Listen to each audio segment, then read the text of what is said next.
This plane could cross the Atlantic in 3.5 hours. Why did it fail? We had it. From January 21, 1976 to October 24, 2003, we had a commercial supersonic passenger plane called Concorde. Today, it takes 7 hours to fly from New York to London. On the Concorde, it took about 3.5 hours. A journey that would have taken the Titanic 137 hours had become just barely long enough to watch Titanic while crossing the Atlantic. The Concorde came to represent class, style, and the miracle of engineering. Here's a normal plane landing, and here's the Concorde landing. Which one are you looking at?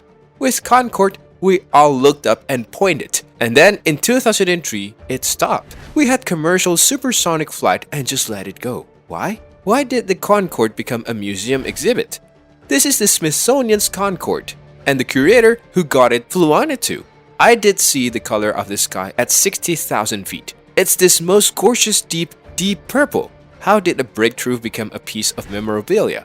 The answer says something about how innovation really sticks, and it's complicated. I've got a personal interest in the SST, and then I'd like to tell you about it. SST equals supersonic transport, any transportation that's faster than the speed of sound. It became a dream after Chuck Yeager broke the sound barrier in 1947 and a technological race in the 1950s and 1960s combined. Cold War competitions were the classic mid-century phase in engineering. Americans, Russians, and the British and French governments dumped hundreds of millions of dollars into supersonic R&D. The then Seattle-based Boeing won the American design contract in 1967. Seattle Supersonics won the game, but development stopped after a 1971 funding cut.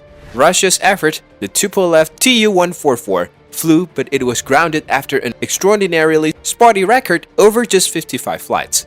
But there was a winner, Concorde, the paper dart jetliner conceived jointly by Britain and France to shrink the world and cut air journey times in half.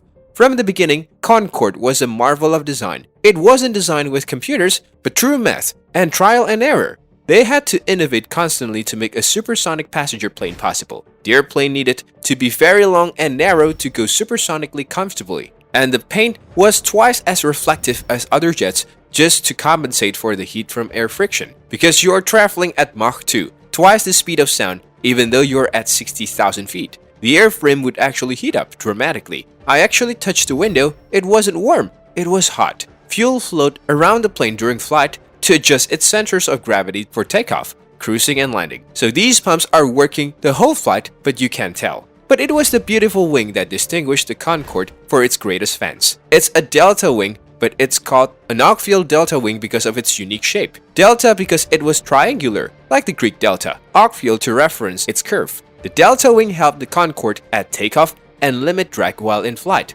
The rest of the plane compensated. The one compromise in it requires a very high angle to attack at takeoff and landing. Since pilots couldn't see out of the plane because of angled landing, engineers put together a solution. The Concorde featured a droop snoot. Droop snoot? The snoot would droop. The snoot drooped. The reason being that it was a delta wing design and had a very high angle of attack on landing, so in order to see, they were able to lower the nose. It flew at Mach 2, more than 1,200 miles per hour, faster than the Earth spins. You couldn't tell. The only way you knew you were doing Mach 2 was that they had a Mach meter up on the bulkhead. Everybody was focused on that because it would creep up. As soon as it went to Mach 1, everyone would break out into applause. To minimize drag, it soared so high you could see the Earth's curve. On July 25, 2000, the Concorde punctured a tire during takeoff for Air France Flight 4590. 113 people died, though failure happened shortly after takeoff. It was due to a problem specific to Concorde tires. The plane was grounded until November of 2001. By that time, the September 11th attacks had already depressed the industry. But while both tragedies did affect Concorde, there are only a couple of pieces of the fundamental challenges for the plane. Noise levels on takeoff were high, but massive sonic booms had no comparison. In the 60s, the Air Force ran a test of sonic booms over Oklahoma City, and residents reported hundreds of damaged windows and noise disturbances. All that meant limiting supersonic flight to above the ocean. There would be no New York to LA Concorde. That's part of what quashed the American supersonic experiment with Boeing, and it limited demand for supersonic planes from the beginning. Noise concerns were paired with environmental concerns. There will be severe environmental damage to the ozone layer. The plane's high flight pattern made scientists think its exhaust gas could be more threatening to the ozone than normal jets. What was noticeable was that you kept climbing and climbing and climbing. We were flying much higher than a normal airliner. A massive fleet of supersonic planes probably would have caused real damage, setting red flags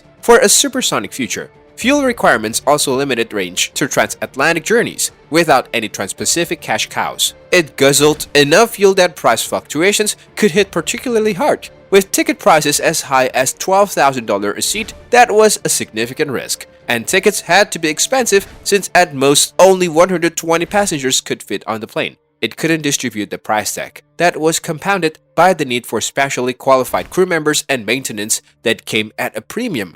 And it was all for a very demanding crowd.